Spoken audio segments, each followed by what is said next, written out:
नमस्कार, ये आकाशवाणी शिमला है। अब आप राजकुमारी चंदेल से प्रादेशिक समाचार सुनिए। आज के मुख्य समाचार। मुख्यमंत्री सुखविंदर सिंह सुक्खू ने कहा, राजकीय चिकित्सा महाविद्यालय हमीरपुर में जल्द शुरू किए जाएंगे स्नातकोत्तर पाठ्यक्रम। प्रदेश में कार्प मछली पालन में उल्लेखनीय वृद्धि, इस वर्ष मछली उत्पादन 7,000 मीट्रिक टन से अधिक। प्रदेश के आयुर्वेदिक अस्पतालों में वेलनेस पंचकर्म की सुविधा शुरू करेगा आयुष विभाग। और तकनीकी शिक्षा मंत्री राजेश धर्माणी ने कहा, राज्य विद्युत बोर्ड में वित्तीय सुधारों की दिशा में कार्य कर रही है सरकार। अब समाचार विस्तार से। मुख्यमंत्री सुखविंदर सिंह सुक्खू ने कहा है कि डॉक्टर राधाकृष्णन राजकीय चिकित्सा महाविद्यालय हमीरपुर में जल्द ही स्नातकोत्तर पाठ्यक्रम शुरू किए जाएंगे। उन्होंने कहा कि प्रदेश सरकार ने इस महाविद्यालय के लिए जनरल मेडिसिन, सर्जरी, पीडियाट्रिक्स और रेडियोलॉजी जैसे प्रमुख विभागों में एसोसिएट प्रोफेसर के 6 और असिस्टेंट प्रोफेसर के 10 पद सृजित कर इन्हें भरने की मंजूरी दी है। इसके अलावा नर्सिंग कर्मियों के 150 पद सृजित कर भरने की मंजूरी भी दी गई है। मुख्यमंत्री ने कहा कि प्रदेश सरकार राज्य में चिकित्सा महाविद्यालयों को सुदृढ़ करने पर विशेष बल दे रही है। सुखविंदर सिंह सुक्खू ने कहा कि राज्य सरकार ने पिछले 1 वर्ष में आईजीएमसी शिमला और डॉक्टर राजेंद्र प्रसाद चिकित्सा महाविद्यालय टांडा के लिए विभिन्न श्रेणियों के 1,182 नए पद भरने को मंजूरी दी है। मुख्यमंत्री ने कहा कि स्वास्थ्य सेवा क्षेत्र को आधुनिक बनाने के लिए विश्व स्तरीय चिकित्सा उपकरणों और मशीनों की खरीद की जा रही है, ताकि रोगियों को घर द्वार के समीप बेहतर चिकित्सा सुविधाएं उपलब्ध हो सकें। प्रदेश में कार्प मछली उत्पादन पिछले वर्ष के 6,767 मीट्रिक टन की तुलना में बढ़कर लगभग 7,367 मीट्रिक टन हो गया है। मुख्यमंत्री सुखविंदर सिंह सुक्खू ने कहा है कि वर्तमान में करीब 2,600 मछुआरे कार्प मछली पालन का कार्य कर रहे हैं और उत्पादन वृद्धि से उनकी आर्थिकी सुदृढ़ हो रही है।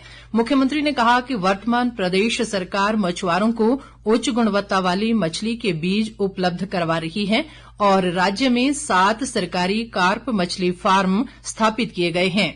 उन्होंने कहा कि इस वर्ष मई महीने में मत्स्यिकी विभाग ने national fresh water fish food bank Bhubaneswar से उन्नत अमूर कार्प बीज खरीदे हैं। सुखविंदर सिंह सुक्खू ने कहा कि किसानों को बेहतर प्रशिक्षण प्रदान करने के लिए मत्स्यिकी विभाग द्वारा ऊना के गगरेट में 5 करोड़ रुपए की लागत से आधुनिक प्रशिक्षण केंद्र स्थापित किया गया है।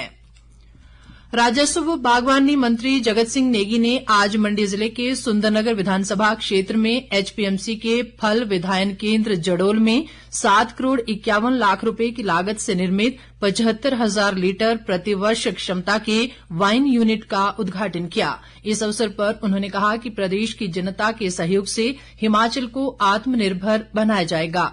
जगत सिंह नेगी ने कहा कि प्रदेश के 7 जिलों में एचपी शिवा परियोजना क्रियान्वित की जा रही है और एशियन विकास बैंक द्वारा वित्त पोषित इस परियोजना पर 1,200 करोड़ रुपए खर्च होंगे। इस बीच बागवानी मंत्री ने सराज विधानसभा क्षेत्र के थुनाग स्थित राजकीय बागवानी महाविद्यालय का निरीक्षण भी किया। शिक्षा मंत्री रोहित ठाकुर ने कहा है कि राज्य सरकार प्रदेश में शिक्षा व्यवस्था में सुधार के लिए अनेक कदम उठा रही है। मंडी जिले के करसोग महाविद्यालय में प्रदेश विश्वविद्यालय यूथ फेस्टिवल ग्रुप 2 संगीत समारोह के शुभारंभ अवसर पर शिक्षा मंत्री ने ये बात कही। रोहित ठाकुर ने कहा कि शिक्षा विभाग में पिछले वर्ष स्वीकृत 6,000 पदों में से 3,000 पदों पर अध्यापकों की भर्ती प्रक्रिया पूरी की जा चुकी है और 2,800 पदों को हमीरपुर चयन बोर्ड के माध्यम से भरने की प्रक्रिया जारी है। उन्होंने कहा कि शिक्षा में गुणवत्ता लाने के उद्देश्य से अध्यापकों के लिए विश्व भ्रमण की व्यवस्था भी की गई है, जिसके तहत पिछले वर्ष 218 शिक्षकों को विदेश यात्रा करवाई गई है। इसके अलावा शिक्षा क्षेत्र में बेहतर प्रदर्शन करने वाले मेधावी विद्यार्थियों के लिए भी विश्व भ्रमण करवाने की व्यवस्था की गई है। राष्ट्रीय सफाई कर्मचारी आयोग की उपाध्यक्ष अंजना पंवार ने आज शिमला स्थित राजभवन में राज्यपाल शिव प्रताप शुक्ल से शिष्टाचार भेंट की। इस दौरान उन्होंने राज्यपाल के साथ सफाई कर्मचारियों से संबंधित विभिन्न मुद्दों पर भी चर्चा की। इस बीच युवा उद्यमी सिद्धार्थ लखनपाल और गौतमी श्रीवास्तव ने भी राज्यपाल से भेंट की। इन दोनों युवा उद्यमियों ने बुरांश स्टार्टअप स्थापित किया है। इस अवसर पर राज्यपाल ने कहा कि प्रदेश के युवाओं को उद्यमशीलता के क्षेत्र में आगे आकर स्टार्टअप स्थापित करने चाहिए। राज्यपाल ने कहा कि युवा उद्यमी दंपत्ति शिक्षित युवाओं व समाज के लिए प्रेरणा स्रोत हैं। बाकी समाचार अंतराल के बाद। प्रादेशिक समाचार बुलेटिन में एक बार फिर आपका स्वागत है। बाकी समाचारों में आयुष मंत्री यादविंदर गोमा ने कहा है कि आयुष विभाग प्रदेश के आयुर्वेदिक अस्पतालों में जल्द ही वेलनेस पंचकर्म की सुविधा शुरू की जाएगी। वे आज छोटा शिमला में आयुर्वेदिक जिला अस्पताल की आरकेएस की बैठक की अध्यक्षता कर रहे थे। यादविंदर गोमा ने कहा कि पहले चरण में आयुर्वेदिक जिला अस्पताल शिमला और आयुर्वेदिक कॉलेज पपरोला में ये सुविधा शुरू की जाएगी। उन्होंने कहा कि वेलनेस पंचकर्म के लिए लोगों को बाहरी राज्यों में जाना पड़ता है। ऐसे में प्रदेश के आयुर्वेदिक अस्पतालों में ही ऐसी सुविधा देने का सरकार प्रयास कर रही है। दूसरे राज्यों में अगर आपने देखा होगा, काफी लोग जाते भी हैं दूसरे प्रदेशों में। वेलनेस पंचकर्मा के नाम से जो है काफी अच्छा ट्रीटमेंट जो है बाहरी राज्यों में हो रहा है और उसी तरह से हम लोग भी अपनी ओर से कोशिश करने लगे हैं। उनको भी जो है हम प्रयास कर रहे हैं कि शुरुआती तौर पर हम 2 हॉस्पिटल जो है हमारे आरएच शिमला और एक हमारा आयुर्वेदिक कॉलेज पपरोला, वहां पर जो है हम इसे वेलनेस पंचकर्मा की जो है शुरुआत करने जा रहे हैं। इसके साथ साथ 3 हमारे जो HPTDC के होटल हैं, जिसमें हमारा club house Manali, club house McLeodganj और गुरु पार्क शिमला, तो हम ये 5 मिशंस पे जो है वेलनेस पंचकर्मा आने वाले समय में शुरुआत करेंगे। यादविंदर गोमा ने कहा कि आयुष विभाग द्वारा प्रदेश भर में अश्वगंधा अभियान शुरू किया गया और इस दौरान करीब 80,000 औषधीय पौधे वितरित किए गए। उन्होंने कहा कि पपरोला और शिमला में क्वाथ थेरेपी भी शुरू कर दी गई है। तकनीकी शिक्षा मंत्री राजेश धर्माणी ने कहा है कि राज्य विद्युत बोर्ड लोगों को समयबद्ध बेहतर उपभोक्ता सेवाएं उपलब्ध करवाने के लिए प्रतिबद्धता से कार्य कर रहा है।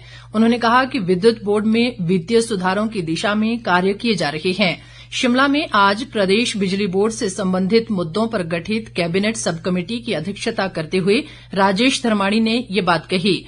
उन्होंने बोर्ड को आत्मनिर्भर और व्यावसायिक रूप से व्यवहार्य संगठन बनाने के लिए रोड मैप तैयार करने के निर्देश दिए। राजेश धर्माणी ने कहा कि उपभोक्ताओं के हितों को ध्यान में रखते हुए वित्तीय प्रबंधन महत्वपूर्ण है और इस दिशा में उपभोक्ता हितैषी निर्णय लिए जा रहे हैं। धर्माणी ने कहा कि बोर्ड में करीब 11,500 पद खाली हैं और बहुत सारी चीजें आउटसोर्स करनी पड़ रही हैं। जो वर्तमान नीतियां हैं उसका परिणाम है कि आज बिजली बोर्ड के अंदर लगभग 11,500 पद खाली है। उसका परिणाम है कि आज हमें बहुत सारा काम जो है मेंटेनेंस बैंक के माध्यम से देना पड़ रहा है, कि हमें बहुत सारी चीजें जो है आउटसोर्स करनी पड़ रही हैं। तो इसका सीधा सा मतलब है कि कहीं न कहीं हमारी जो नीतियां हैं वो सही नहीं है। उन नीतियों को कोर्स करेक्शन की जरूरत है और इसी उद्देश्य के साथ जो है कोर्स करेक्शन के लिए ही ये कदम सरकार जो है उठा रही है और ऐसा हर विभाग में जरूरत है।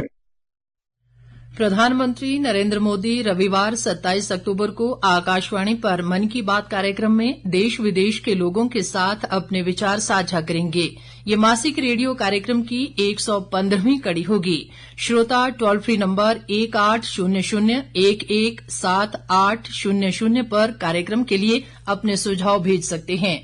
माई गॉव, नमो ऐप पर भी सुझाव भेजे जा सकते हैं। सुझाव भेजने की अंतिम तिथि 25 अक्टूबर है। शिमला के उपायुक्त अनुपम कश्यप की अध्यक्षता में आज रामपुर में आयोजित बैठक में अंतर्राष्ट्रीय लवी मेले की तैयारियों को लेकर विस्तृत चर्चा की गई। अंतर्राष्ट्रीय लवी मेला 11 से 14 नवंबर तक आयोजित होगा। उपायुक्त ने कहा कि मेले के शुभारंभ अवसर पर राज्यपाल शिव प्रताप शुक्ल बतौर मुख्य अतिथि शिरकत करेंगे, जबकि 14 नवंबर को मुख्यमंत्री सुखविंदर सिंह सुक्खू समापन समारोह की अध्यक्षता करेंगे। अनुपम कश्यप ने कहा कि मेले में सांस्कृतिक संध्याओं के अलावा अन्य प्रतियोगिताओं का आयोजन किया जाएगा। उन्होंने कहा कि इस बार लवी मेला 30 नवंबर को समाप्त हो जाएगा और इसके बाद मेले में लगी सभी दुकानें हटा दी जाएंगी। बैठक में 7वें वित्त आयोग के अध्यक्ष नंदलाल भी मौजूद रहे। मुख्य संसदीय सचिव आशीष बुटेल ने आज सौरभ वन विहार पालमपुर में जायका वानिकी परियोजना के बहुउद्देशीय विक्रय केंद्र का शुभारंभ किया। इस अवसर पर उन्होंने कहा कि सौरभ वन विहार में हजारों पर्यटक व स्थानीय लोग आते हैं और इस स्थान पर स्वयं सहायता समूहों द्वारा निर्मित परंपरागत उत्पादों को विक्रय स्थान मिलने से समूहों की आर्थिकी में सुधार होगा। अंत में मुख्य समाचार एक बार फिर। मुख्यमंत्री सुखविंदर सिंह सुक्खू ने कहा, राजकीय चिकित्सा महाविद्यालय हमीरपुर में जल्द शुरू किए जाएंगे स्नातकोत्तर पाठ्यक्रम। प्रदेश में कार्प मछली पालन में उल्लेखनीय वृद्धि, इस वर्ष मछली उत्पादन 7,000 मीट्रिक टन से अधिक। प्रदेश के आयुर्वेदिक अस्पतालों में वेलनेस पंचकर्म की सुविधा शुरू करेगा आयुष विभाग। और तकनीकी शिक्षा मंत्री राजेश धर्माणी ने कहा, राज्य विद्युत बोर्ड में वित्तीय सुधारों की दिशा में कार्य कर रही है सरकार। इसके साथ ही ये समाचार बुलेटिन समाप्त हुआ। नमस्कार।